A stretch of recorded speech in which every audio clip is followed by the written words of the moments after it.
You good to go then? Yeah. Okay. So it is 6:01, October 10th. I will go ahead and call our work session to order. We'll start out with a roll call. Christie?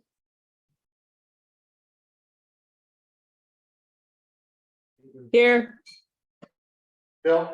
Here. Richard? Here. Ricardo? Yeah. Crystal? And Chair is here, so we do have a quorum. If you guys would all join me for flag salute. I pledge allegiance to the flag Of the United States of America.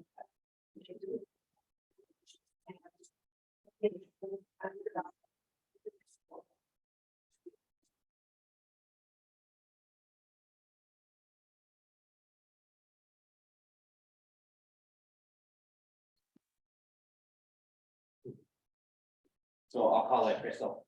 You have on record. Howdy. All right. We are going to go just slightly out of order. We have our student representatives here to give us an ASB report, so they don't have to stick with us all night. If you would indulge me and let them give their report. Go ahead and come on up. All right, good evening, everyone. My name is Yadira Romero Navarro. And I'm Kenley DeGuava. So we're gonna go ahead and give our club report. We'll first start off with ASB. The last week of September, we had our Suicide Prevention Week. We worked together to spread awareness and provide resources to our students. As ASB, we sold Italian sodas, bracelets, and all that money from those sales we went ahead and donated to the Matthew on Rain Memorial Foundation, which is a suicide prevention cause. On Friday, which was that last day of the week, we had our suicide prevention assembly with guest speaker Tamala on Rain. And with all the money that we collected from the Italian sodas and bracelets and other donations from the community, we were able to donate $400, and that went to that Matthew and Rain Memorial Foundation. And during that day of Friday, we also had booths set up to provide, further information for our students during lunch. So this week is homecoming week. Today is the first day. On Saturday, we had hall decorations from 10 a.m. to 3 p.m. The seniors decorated the downstairs Husky band with the theme of the 90s. The junior class had the upstairs hallway with the theme of the 80s. The sophomore class had a theme of the 70s and decorated the downstairs hallway. And then the freshmen decorated the CTE hallway with a theme of the 60s, and everyone did a really great job, and we had some great participation. So tonight is boot volleyball at 6:30. And then on Wednesday, we're having a girls powder puff at 6:30 as well.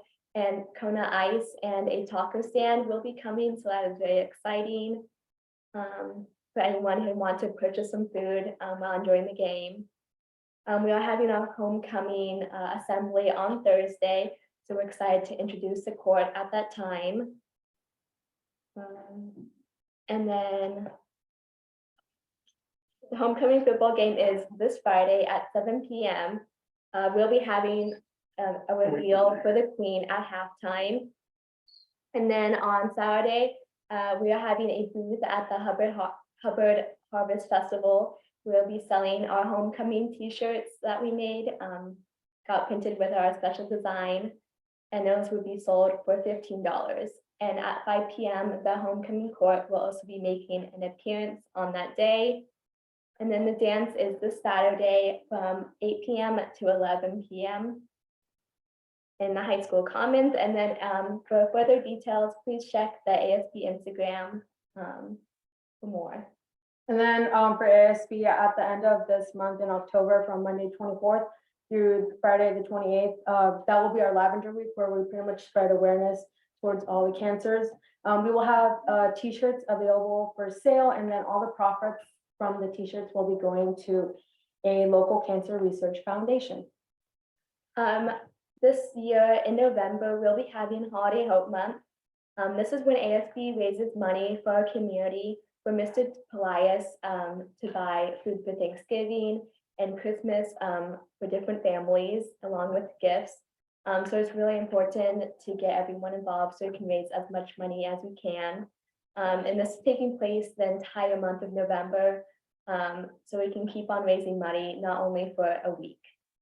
And then as for Key Club, on September 23rd, we ran the concession stand, so we were able to make money from that. And today we also had a meeting just to let all of our members know about all the upcoming events that we'll have. We're hoping to have a school-wide cleanup after school, so that's very exciting. Exciting getting a service opportunity involved in October. We are also getting involved with Love Santa again this year, and we'll be sending out candygrams at the beginning of December to help raise money for Key Club as well.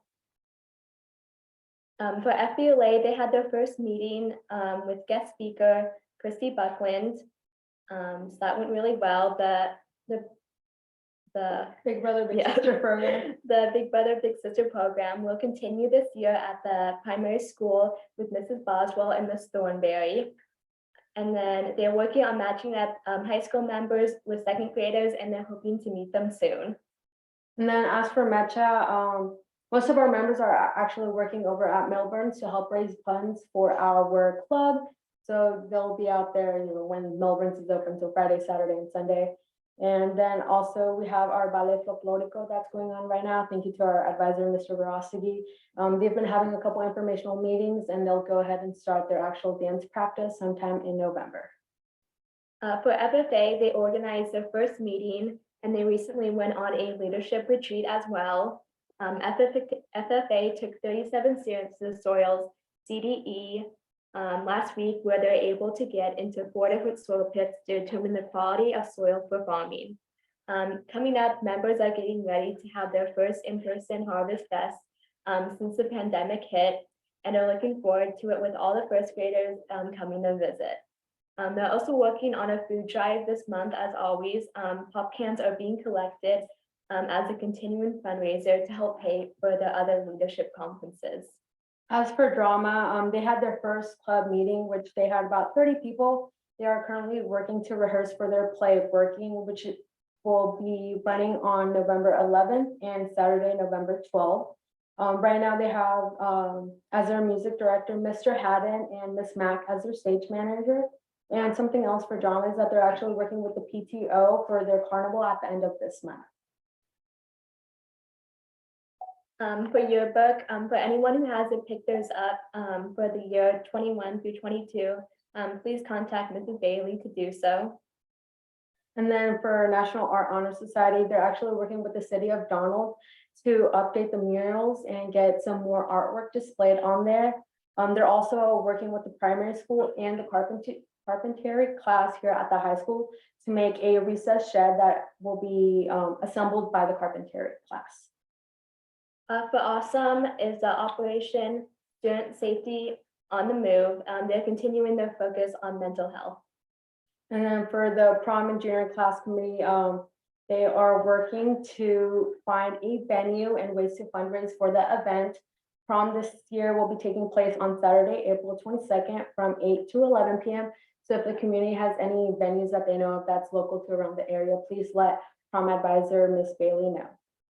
For robotics, they ran concessions at the latest football game to help raise money for the club, and are working concessions at group volleyball as well tonight. And then to finish this club report off, we have National Honor Society.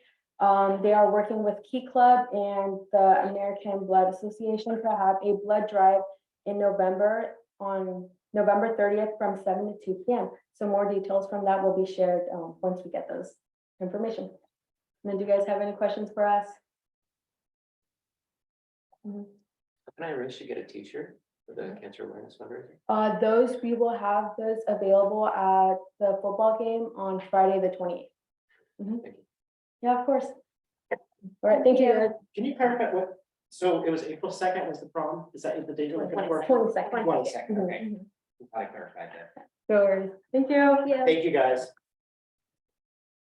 So, while you guys are here yet, I was gonna do this later, but I just wanted to give you guys a shout out and a thank you from the board for coming, giving these reports, for taking your time to show up here on Monday evenings and keep us informed of what's going on. It's great to see all the activities. It's great to have this interface and have you guys here. And I know it takes time for you to gather all that information, combine it together and come and report back to us, but it's really appreciated. So shout out to you guys and thank you. Of course, thank you guys. And Brew volleyballs tonight? Yes. So you going there? Yeah.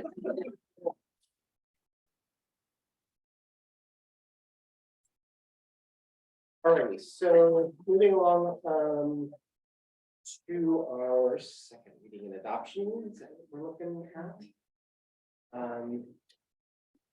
This is work session, I don't know if you want to lead. If you have stuff ideas, I know we have some. We had some conversation about 2 policies that you wanted to have us look at a little closer, so so of the 2 policies. The change in GCAB, which is number 2 on the list. There was a suggestion that we make sure that staff who are making sure that students are staying safe and need to be in contact with them have the authority to have an exception. I mean, there's a process in place. And the answer is yes, it's covered in there. So that's already there. And then on number 3, you asked us to make sure that for that statement, will not or will to exclude someone who said that, we changed it to will. We will exclude someone who is not elected. So that's in it. For the background check. So there's 2 changes that are. The wellness policy, we received a waiver. We do not have to do the annual report. So that tells me that there's going to be additional change coming. So we pulled it. And we'll just leave the current policy in place is fine.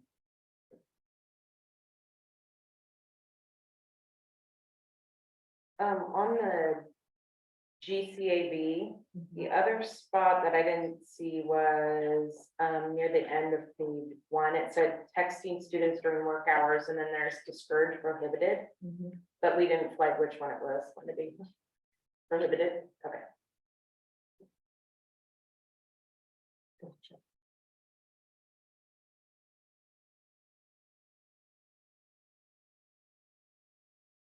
The question I had marked down that we covered last time, not that I brought in here,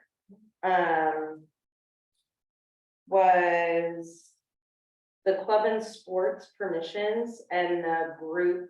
It was the GCAB, and maybe I just didn't read it in here, but we had the discussion, and maybe it was the AR. I'm trying to remember, Richard, you know what I'm talking about, the AR with the group.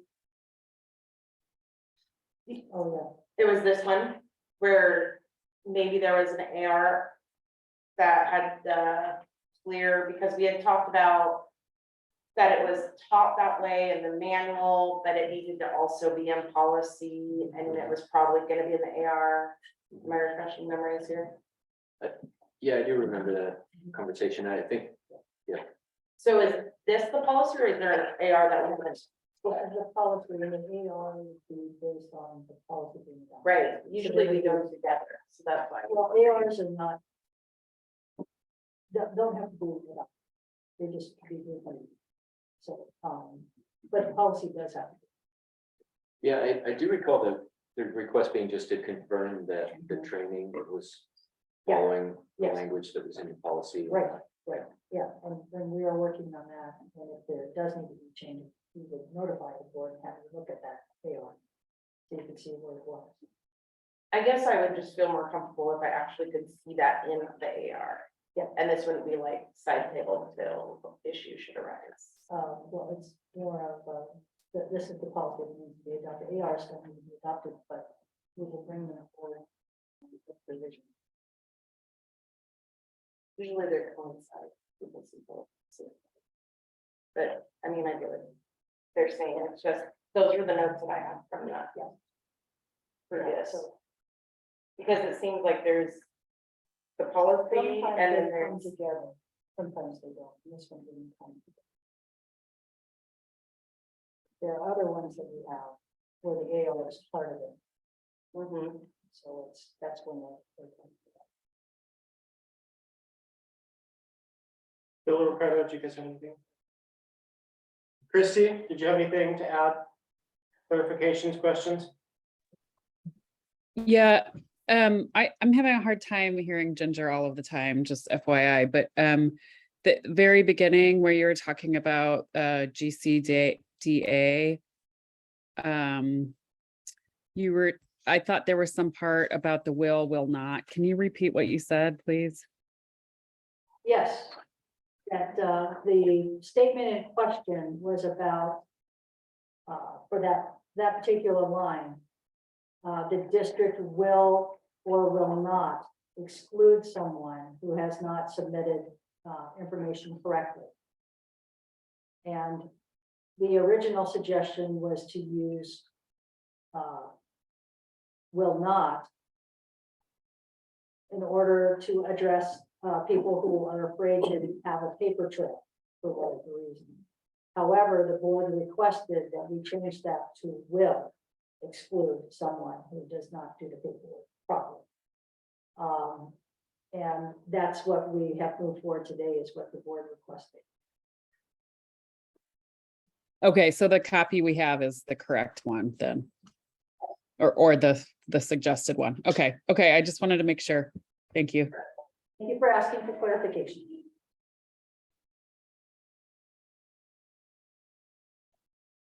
Any other comments? If not, Oh. I'm gonna, One more thing. Are we voting on IFK? Is that one of ours? The graduation, or is that the next one? That's the first reading. IKF, Okay. the first reading one, so we'll Oh, probably, okay. let's do these as a second adoption. Oh, here it is. Where is it? I'm gonna work on it with, You want me to- with that. I could do it. with, that, So, because we have I to don't make sure understand that- that. Right. no, it's not big. I'm just- It's good. Oh. All right, Chair, I'll make a motion that we adopt we approve for second reading and adoption policies, my eyes are going GBEA, GCAB, GCDA/GBBAAR, IGBAF as presented. I'll second. Have a motion and a second. Any other discussion? Hearing none, we'll move to a vote. Christie? Aye. Bill? Aye. Richard? Aye. Ricardo? Aye. Crystal? Aye. And chair votes for, that motion carries, thank you. And then moving on to our first reading. Okay, there's several in here, and for this particular one, we are required to have ODEA or FAI for the individual education program. This one is about the compensatory time for COVID environment. For making sure that our IEP processes include addressing that particular topic for the families as they're reviewing the IEP. So we are revising the language to match the requirement which is on for them. So that's what we're recommending that be adopted as written. The second, any questions about that before I move on?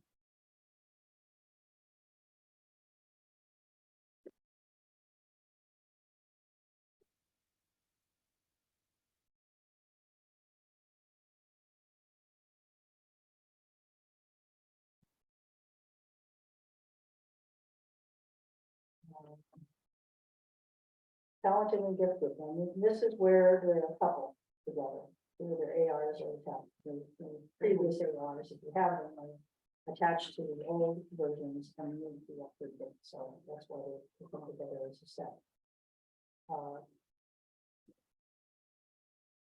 Basically, they have addressed the concerns of TAG programs being too narrowly focused and excluding students who do not have an opportunity to demonstrate their giftedness in ways that people haven't been able to explore by how do we identify giftedness in a broader view than what we're currently doing with just narrowing on performance on one test or a set of ways in which students interact in the classroom. Instead of, do they speak more than one language? Are they able to do, this? Are they kinesthetically talented? Are they, there's all sorts of ways that we're competing. So this opens up the conversation about giftedness and gives some guidelines about what to do that in order to meet the goal of identifying without bias a variety of people with giftedness. So my recommendation is that number 2, IGBB, IGBBA, and then be recommended as presented without revision that IGBBA-AR, which has an appeal process for placement if a parent would like to pursue a reconsideration if someone is denied placement in the gifted program. That I resolved the brackets in the revision as required. So those are that clarifies who does what in the process in the timeline. So I recommend that being adopted the way that it's presented to you. And then the next, it's the existing IGBC talented and gifted programs and services. I recommend to delete that and leave the above revisions. And the same with number 6, IGBCAR, recommend delete and lieu of the revisions above.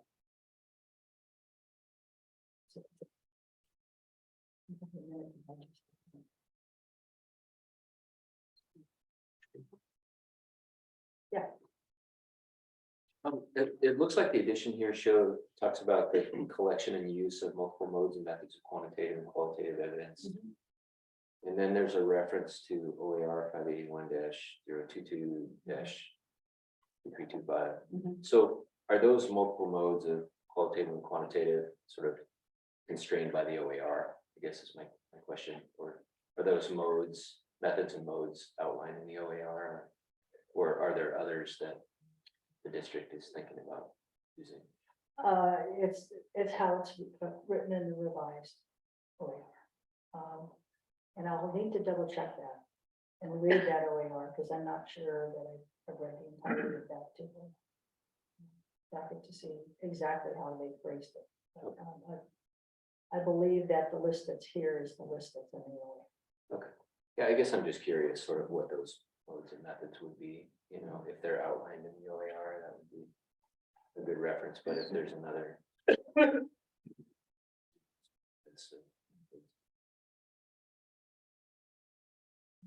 If you're looking for a specific name of the process or a specific. Well, where you're looking. Yeah, I'm just curious. I mean, because the policy is pretty generic in terms of like what methods will be used to identify these students, and I would just be interested in being, sort of getting a little bit clearer what methods would be used. I could see that if a parent was to ask our criteria for our decision, it's really vague.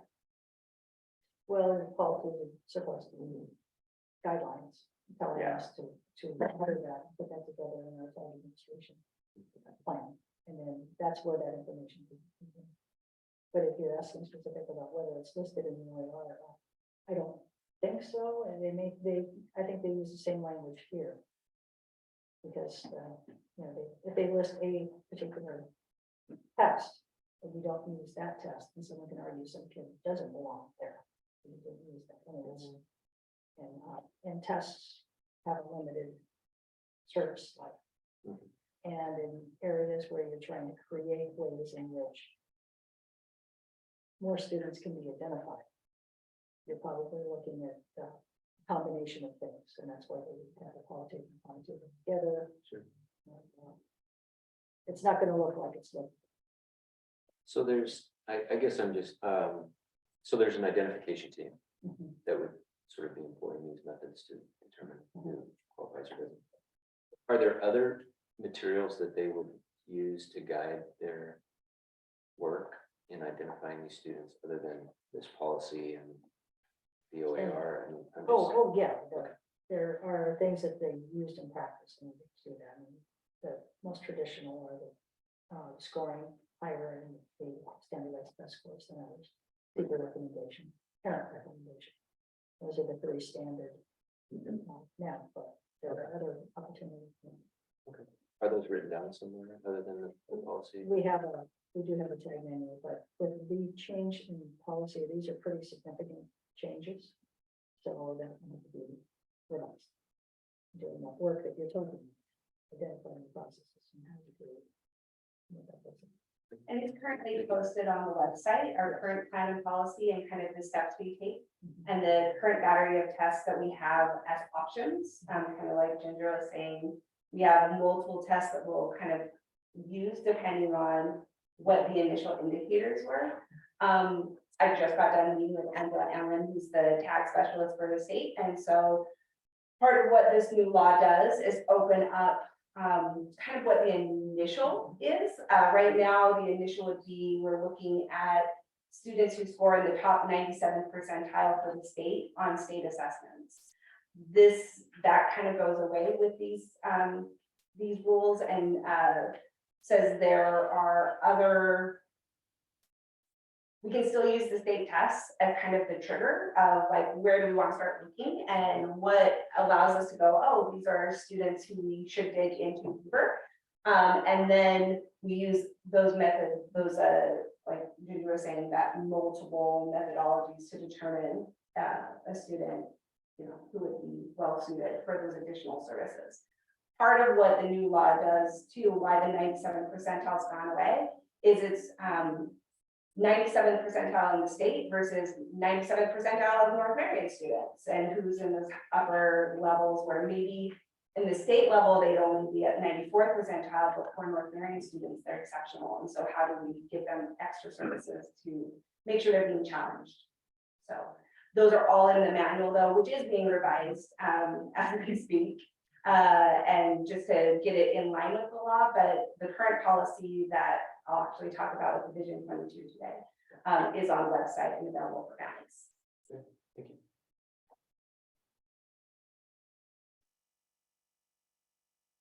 Christy, did you have any input?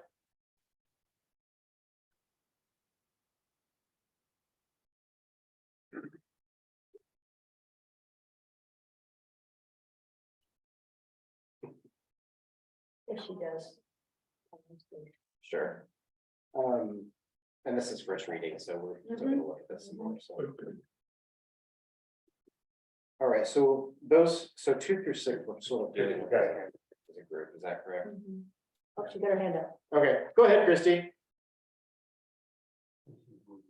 Yeah, sorry, my internet flaked out for a minute, but I was hearing the discussion you guys had.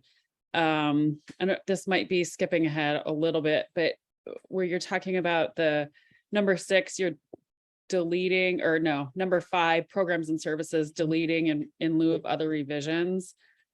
Where I don't see where, some of the examples that are in that particular thing are not encompassed in 1 through 4 now, unless I'm missing it, like it just gives examples of what might be included in a tag program. And now, right now, is the way I read the new proposals, nowhere are we talking about what tag actually might include. So, did I miss that? Is that gone? Did you hear Dez's explanation? Maybe not. Well, I heard the explanation about testing or identifying students for it, but not the actual program part. Like what's being this programs and services, it doesn't say we will do that. It will say it might include things like, so where do parents know what tag might actually offer their students? So right now, that's covered in our tag plan, which is posted, though I think, considering, I think both feedback that we heard and where this law is going, like those services are things that we might be wanting to look at closely as well and determine, are we offering enough services to really meet the needs of our tag students? Right now, it's a combination of creating actual tag plans, which is really focused almost like an individual education plan for tag students. How do we provide accommodations that allow a student to kind of have that accelerated learning without it being more, right? One of the things that the state really cautions us against is making sure that we don't challenge kids by just giving them more work. Instead, it's different work that's actually pushing them and playing to their strengths and allowing them to explore interests. The second kind of layer of tag support, though, can be that kind of supplemental program, which right now exists in different forms at different buildings and has looked different throughout the years. And so I think that is probably a place where this year the need to revise our tag plan to come in compliance with these expectations will bring up an opportunity to explore those services a little deeper. And then So you that's, said okay. so you said right now it's posted, but where specifically is that posted so that parents could see? You go on the website under teaching and learning. It's one of the subcategories under teaching and learning. I think it's the talented and gifted subcategory. Okay. Okay, thank you.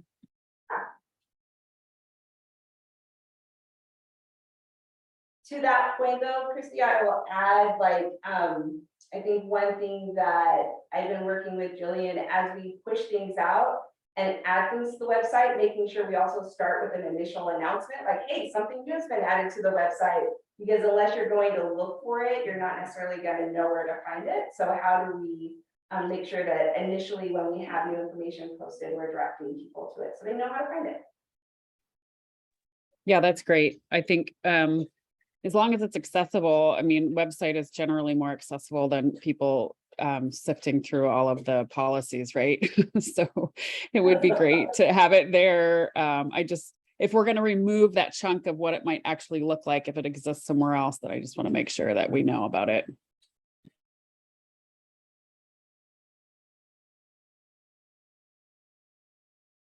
Yep. Next, policy IGDJ, interscholastic activities. Basically what this policy does is recognize that there's more than one high school equivalency process that students can access, so limiting policy to GED prevents students from automatically being eligible to participate in interscholastic activities. So it just kind of opens that up.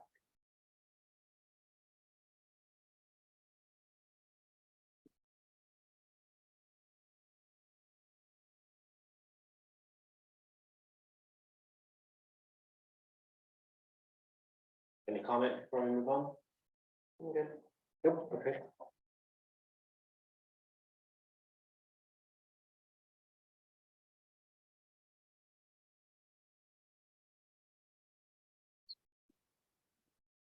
Academic achievement, IK. Recommended is presented without revision. Again, this is basically an update about, the main crux is whether or not parents receive the information that they need about their child's progress. The past policy identified it as a realistic, when no grades are given, but the student is evaluated in terms of progress, the school staff will also provide a realistic appraisal of the student's standing in relation to his or her peers. And that's changed now to show whether the student is achieving course requirements at the student's current grade level. And in that way, the information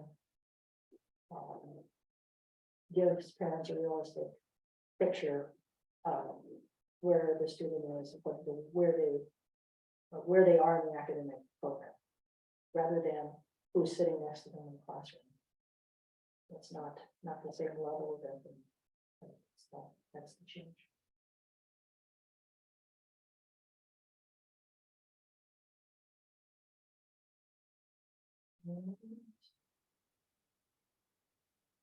Graduation requirements.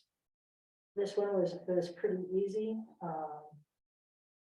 Basically, if you require more than 24 credits for a student in order to receive a diploma, North Marion School District requires 25. In some instances, that can put a barrier to someone graduating on time. So if you have more than 24 credits, then you're required to have this new language in place that requires you to make sure that the student is supported through that extra credit that's required so that they do have the opportunity. And if they come in from a different school district, they are not penalized for not having that opportunity. So on page 2, we have under diploma that who complete a minimum of 24 credits, should I be 25? On the website, I see the information in the curriculum handbook at the high school that's 20. Yeah, so here it says 24, so do we need to change it to 25? No, we have 25, so because we have, you mean in this document here? Yeah, it was under. Are you looking at the old one here? No. It was page 2, maybe, whatever was sent out, is this a different one? No. Yeah, no, Okay, I'm looking at page. do you see it? There's a 24 one? At the very top. Yeah. Yeah. So do we need to say 25 there? We're completing minimum 24. Well, the for us, policy is a minimum 24. We have 25. I think that, I would look at current policy. yeah. I'm not we sure have if we here. listed the actual number, because I could change, I mean, you gotta change policy. But again, this is the first reading fresh from OSBA, so whatever is our current policy. Our current policy doesn't have a number. Did you have a comment, Dan? I just was gonna say what Diane has said, because it changed to 24 for the next 3 years because of COVID. So if we just say the minimum is 24, then it keeps us open for changes when needed. Okay, so 24 is, There's a footnote too that sort of allows for additional credit requirements. I don't know if that's answers your question. I just thought it was odd we had a number called out too. Like if we say it's 25, but then our policy shows 24, I think we conflicting. And that's because you have to notify all of the freshmen when they're coming in. Mhm. How the requirements are to graduate, and the ones that are currently graduating now don't have the same requirement. Right, So you're kind of in this odd spot.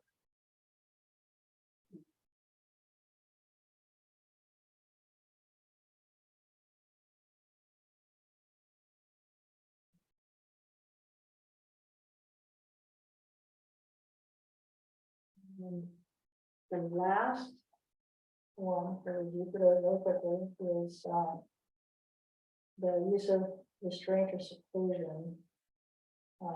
Adds the sentence, the use of a seclusion cell is prohibited. We don't have them anyway, but that's the policy now. We're required to keep that in here.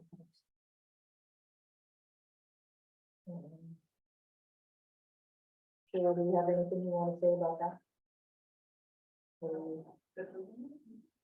No. get one. Yeah. So that's the first reading. That's the first reading.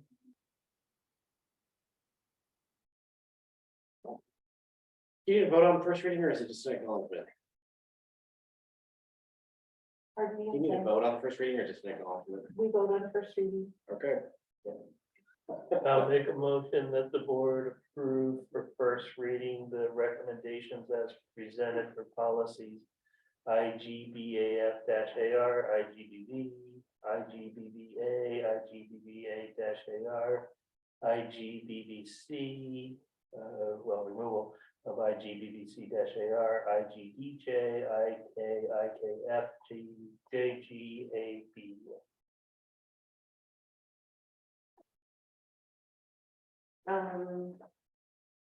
I do have that question on IKF, otherwise I'd second, like, whether, can we change that still? By second it, about the, removing that number? Second motion. 24? So we have a motion and a second. Is there discussion? So Yes, now go ahead. that's the discussion. Like, are we gonna, Richard did. So it's regarding if we should have the number 24 in there, because because here it says recommended as presented, but we must adopt it since we require 25. So I feel It like says- it's To me, giving, it says minimum of 24, which. I know, but is it's- standard. to me, it It's not a still is number, giving it's us mix. Not it's good. the most. Yeah, I think there's, what you're saying is we should be able to give a number. And, so that it's consistent. And that would help, but if we did that, we would still be in a hard situation if the state changes a rule. Or we're requiring 24, like, say they back it down, or 23, or they jump up to 26. Well, that's why I thought we were removing the number. Well, the number currently isn't in our policy, but, It's a lower But limit. it's It's a- not a bound. yeah. It's just a. it's a state, yeah, that we have to follow whatever the state's rule is for that, instead of, putting a number in. So it can be helpful to not have the number there. Because like we have right now. It's fine, I'll vote no. Well, so given that this is it's a first reading, so it's non-binding at this point, we could go through the process of clarifying that language and reconciling that in the interim before we get to a second reading. So, any other discussion on the motion? Hearing none, we'll move to a vote. Christie? Aye. Bill? I, Richard? Aye. Ricardo? Aye. Crystal? No, Chair votes for. That motion carries on first reading. And last year we're on. No, not quite last year. Strategic goals and then we're into demand discussions.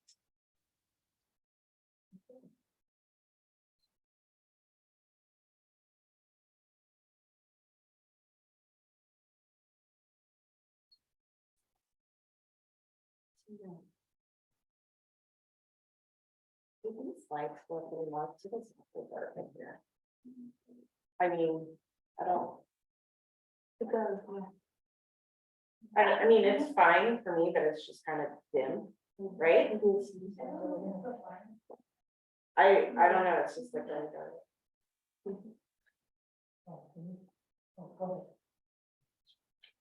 yeah, I know.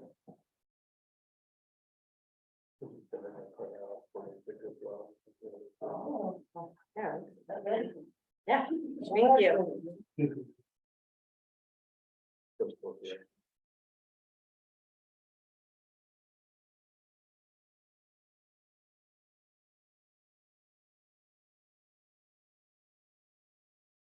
Okay, is there discussion on finalizing strategic goals?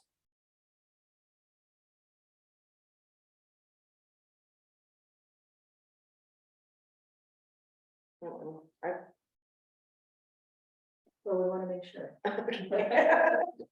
But we also want to, this is the stage where we take our goals, we can start turning them into action. And then be sure, ready to move forward. Another, What's that? we need a. What are you looking for? Head nod.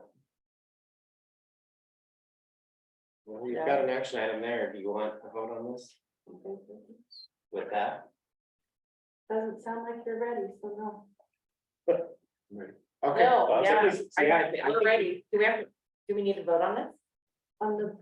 Strategic goal? I think one goal, that would be great. Yes. Go ahead, Richard. Make a motion that we approve the draft board goal. Presented. I'll second, or Bill, Okay. yeah, give it to Bill. Done. Strategic planning. Have a motion, a second, is there any discussion? So are we adopting this as the board goals or as a draft of the board goals? I'm confused. Approving the draft, in my opinion. Yeah, Yeah, I, that would be my interpretation too. I mean, We're both because adopting. we're approving that. So I don't mean to argue a point, but like, do we need to adopt a draft? Do we need to vote to adopt a draft? It seems like we would vote to establish the think we're- board goals, not a draft. I don't know. well, I think we're like saying, yes, this is the final, like we're approving the draft to become a final. That's the way I see it. Yeah. Adopting this means it goes from draft to final. Yes, that was exactly what my question was. Thank you. Thank you for the clarification point. Okay. Any other discussion? Yeah, I just mentioned draft only because that's the, draft was in the document, name that was in the board packet, so. So if everybody's on board, we can take a vote that this will be to, I don't know if you want to restate your motion, but this will be to finalize and then put into action. This board goals. Got it. All righty. Any more discussion? Hearing none, we'll go to a vote. Christie? Aye. Oh, Aye. Richard? Aye. Ricardo? Aye. Crystal? Chair votes for, that motion carries. Okay, with that in mind, wanted to dig a little deeper on, home demand. So, Bill, would you like to help me in this? Absolutely. That's So, and I think, as we talked today, we thought that, we might just kind of share some of the conversations we're having, with staff and amongst ourselves as administrators relative to gaining general understanding of what that is. It's one thing to have that phrase. It's another thing to actually have that defined as an organization. And then kind of understand what are some of the behaviors or skills, that we'd be working on. If that was ultimately a goal or a culture that we wanted to create.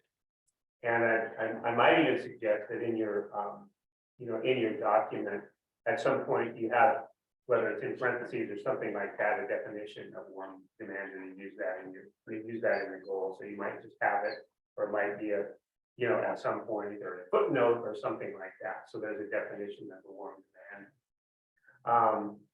And it's really important, and what I appreciate about your goal is it really, in essence, you're setting a goal to support the strategic plan and the superintendent's leadership towards the strategic plan. And there is the importance of in many aspects of that plan of improving our culturally responsive practice. And I know Ginger gave you an assignment to bring your books tonight. We all failed.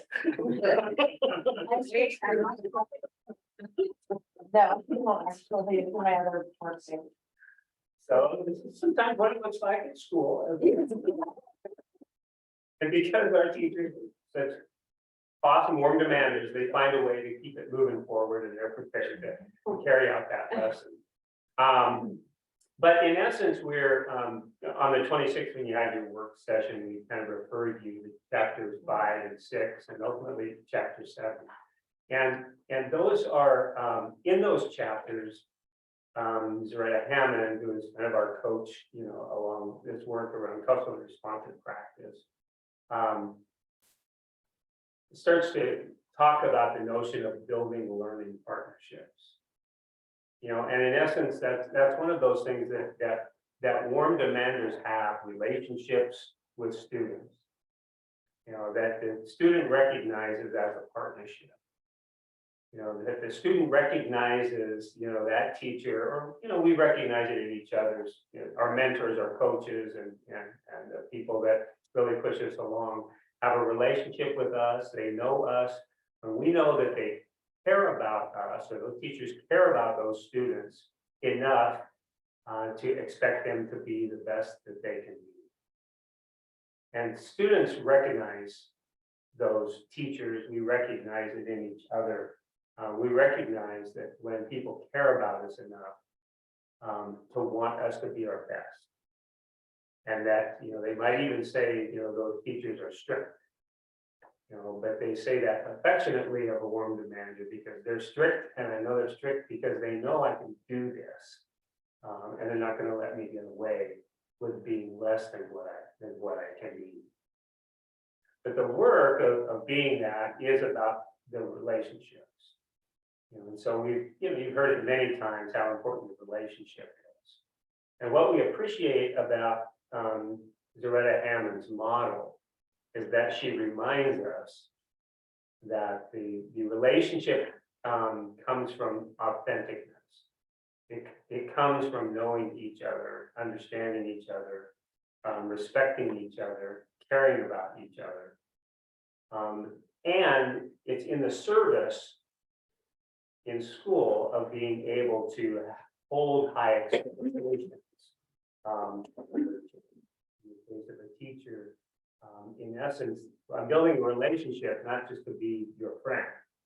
I'm building a relationship that's going to allow me to push you to be everything that you can be. And because you understand that I'm doing that out of caring, because I know you can do it, then students have a tendency to perform, you know, beyond belief, you know, for those teachers that they perceive care about them that much. And there's a lot of reciprocalness because they recognize, you know, other aspects of that teacher too. They see that teacher spending time getting to know them outside of school. They maybe go to their games or their club events, they're advisors in their clubs. You know, they're visible around supporting each other. They work really hard to prepare for their classes.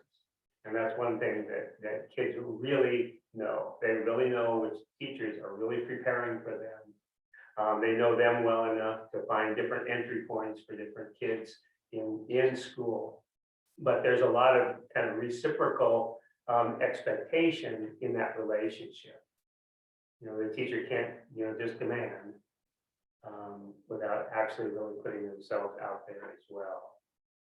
So again, in her work, Zaretta Hammond leads to this notion of, you know, building trust, building rapport, building relationship, so that I can help you develop the skills and competencies, some language that's in the strategic plan, so that you start to believe in yourself. And you develop ultimately the academic mindsets that is discussed as you get into chapter 7, the academic mindsets that students hold when they really perform at high levels. The mindsets are, I know I belong. I belong in this academic community. I can do this, you know, is another of those mindsets. I know I can get better if I work at it. You're not be good at it now, but I know if I work at it, I can get better. That's growth mindset, which is just a piece of it.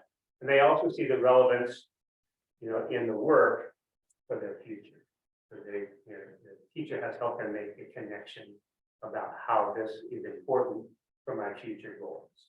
Their chosen path from the language of the strategic plan. So again, I think I'm really going to encourage you to dig into those chapters, you know, because there's a nice flow, you know, and a thought to the author's writing. The author has a real purpose as she moves through those chapters and begins to talk a little bit about that. But I encouraged you, let's see if you can go back a couple of slides. Are the links live in this? Will the links be live in this? Yes. Presentation? If you could click on the link on the right, please.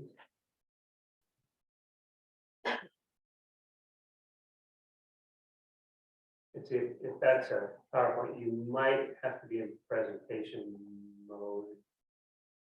Might have to be in slideshow to get the link live.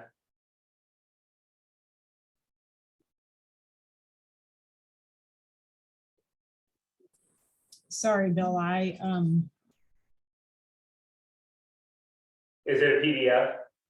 No, it's it's the slideshow.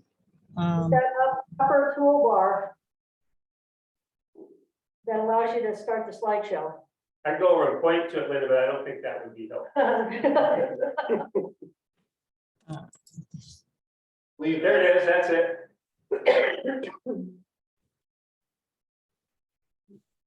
I believe F5 to start the slideshow. There you go. Yeah, There you go. that should have made it come alive. In essence, what we're asking, What you're looking for, right? yeah, what we're suggesting to staff, and it's just something to think about, is while we're in this time of going through our professional goal setting and student learning and growth goal setting, if you think about maybe adopting a goal around this, you know, as either your professional goal or maybe even a student learning and growth goal. And chapter 5 is actually written, you know, the second part of chapter 5 is actually written outlining a strategy for a goal. And it really talks directly about the fact that, you know, there may be some students in your class that you don't know as well as others. So maybe some of your students, there are things you don't know about, but if you really thought about it, there might be some kids that you thought, dang, I don't know very much about that student. I don't know what their interests are. I don't know what their strengths are. I don't know what motivates them. And this is an opportunity to practice, you know, getting to know students that maybe are typically on the margins and may not get the same kind of attention at school, or maybe, you know, invisible at school because, you know, they're quiet and, you know, and no one is, you know, really paying attention to them and those types of things. And, you know, unless you went out and got to know them and learn about them a little bit, you might not really know what it would take to really motivate them to higher levels. So this is a goal about choosing, and it just walks through the steps about choosing focal students. You know, asking a teacher to just think about, okay, who are some of those students in this class or throughout my school day that I'm going to set an intentional goal to learn more about. And so there are some strategies here about what would you go about doing? How would you, how would you get to know students? You know, would I just start to talk with them about stories, hope to find some connections, you know, that we might have? You know, is there some way to find out what strengths and interests are certain students that might give me an in to a conversation to get them know a little better? There are things we do really naturally with each other when we're comfortable with each other. There are things teachers do really naturally with students that they're most comfortable with, but they may be less likely to do those things, you know, with some students that they're not. And this is a goal to be really intentional about reaching out to some of the students, or, you know, for us, we might be thinking about teachers or board members that we might actually set goals around to get to know some of the people that we work with in ways that would improve our relationship or build a learning partnership with. So as I'm thinking about your comments just now, so I get from K6, there's a primary educational influencer in each kid's life because of the way the structure is. But now I'm thinking more along the lines of 8-12 or 9-12. What would you say is a good number for the number of primary education influencers that each student would have to be successful? So you're asking me how many do they need in any given over the course of the day? Because everybody's not going to know everybody. So especially 9-12. So what is the target metric that we would like to see on average? Not everybody, but a good metric.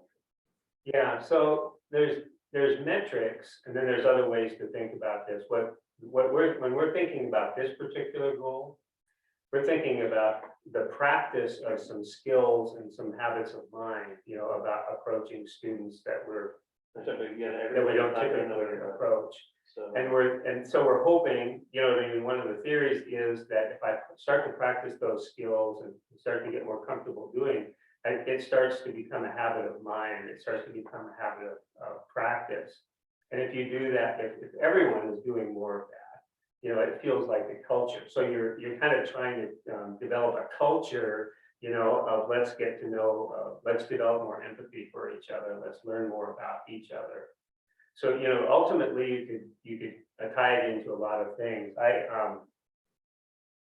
What I was going to share with staff was just a little survey, you know, because they're going to wonder, how do we measure that? You know, and this is just a little survey that has some questions like, my teacher challenges me to do my best. My teacher knows my strengths and weaknesses. I can go to my teacher when I need help. I feel like I belong when I'm in this class. In this class, I'm not afraid to try new or hard things. In this class, I notice myself getting better with practice. I see a clear connection between what I'm learning in this class and my future goals. My teacher stays with me until I get it. My teacher cares about me and enjoys having me. And my teacher treats me fairly. Now you could imagine something like that, but it's just what the teachers have to do is like a pre and post. You know, so we're suggesting maybe a little survey, you know what I mean, in one of their classes. And then you would still have just focal students, you know, or a focal student. But the theory of action is that those behaviors and practices spill over, you know, to more students, even though in my actual practice, I'm working with one student along those lines. So that's the way that we're thinking about trying to provide a measure for staff members along this. This would qualify as a social and emotional learning goal, you know, as long as we tying in tightly to the strategic plan. We're just suggesting it as a possibility, and as a possibility for, you know, lots of staff members to maybe be engaged in some conversations about that, because we, as leaders, we keep coming back to it and mentioning it. So those are some things that we're thinking about. I know that the board has lots of ideas about making connections and reaching out and doing some outreach and those types of things too. So it's an idea, a focal person, you know, to build a relationship, someone you may not normally reach out to, or someone you just want to learn more about how to get to know and build a different kind of relationship with them is something that a board member can do too as a personal goal or something like that. I thought we would share that, some of these things help define, you know, who that educator is, but it also talks about what are some of the behaviors, and then what are some of the dispositions that we would like to have our students develop, academic mindsets, you know, as a result of doing that work. And again, it has to be a lot of the background is, you know, part of what you need to know is are about, you know, students' cultures and what their cultural identities are and what they see as their strengths and what strengths they bring to school, so you can build those and start to establish that personal regard that goes with the notion of a one commander.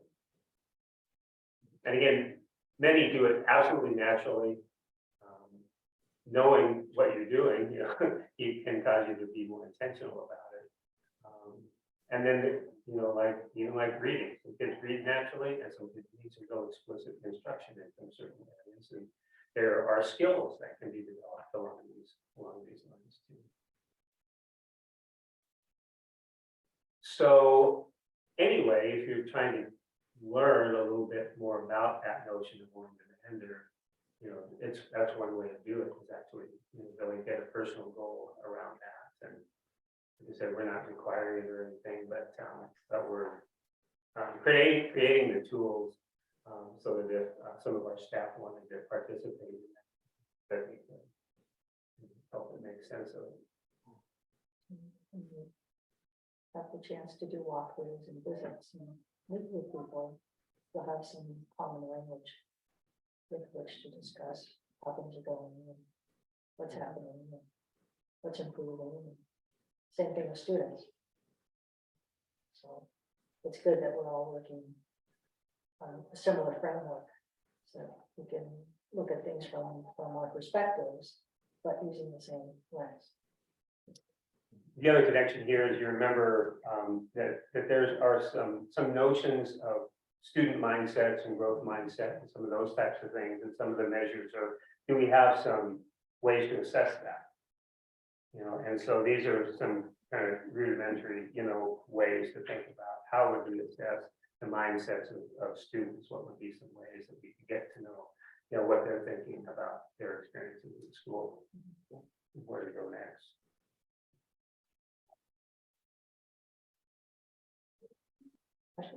Thank you. Edie, Steve, do you have more? I know, I was gonna say, Maybe just a quick comment. I might have mentioned this at the last meeting, but I work for an organization that was trying to build a culture around this mantra of care and accountability. It was really sort of a management model to try to build accountability in the organization. And I think, you know, while the label is different, you know, care and accountability versus warm demander, I think many of the principles were similar in that they were both sort of grounded in relationship and caring as a way of building a relationship, and expectations for accountability. And so, you know, you had suggested sort of including some kind of a definition for the label of warm demander. I think that's a great idea, just to make sure that everybody is sort of thinking about this the same way and capture sort of those key elements of the, you know, of the framework. But and very much a similar approach to sort of building a culture and recognizing that it's important to build that into the culture. And, you know, that organization also used all employee surveys with many of very similar questions to what you're suggesting here. We might ask students. So I think a survey is a great way of sort of measuring, you know, the progress that we're making in terms of building that culture. And, you know, also encourage that it not be just a one-time sort of survey, that, you know, we sort of repeat the survey over time to, you know, to sort of gauge the progress that we're making with students. But we usually, you know, when we have something like this, we often find that we have a coalition of the willing, you know, who kind of get started and, you know, what I mean, and gives us an opportunity to learn and share a little bit about it. And, you know, as folks have success, you know, or feel success, feel themselves making progress, and more people have a tendency to want to, you know, want to engage in some of those practices. There's this, you can't mandate what matters. So when we're working with kind of belief systems and, you know, those types of things, we definitely want people to engage because they're interested and want to learn and want to improve.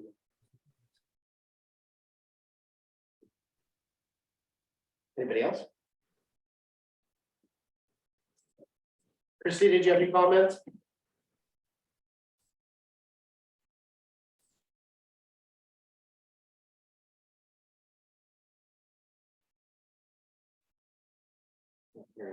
She may or may not have taken her mute off when she was talking, but I know this is part of the strategic plan. It's raising our ability to raise rigor, or our ability to have high expectations for our kids. I know that's really important to her.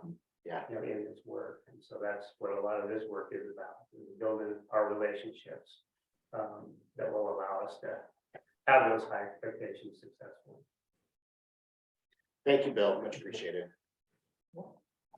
So with that, I think we'll take 5 or 8 minutes break real quick, and pick back up with our regular business meeting. Not necessarily adjourned, we're just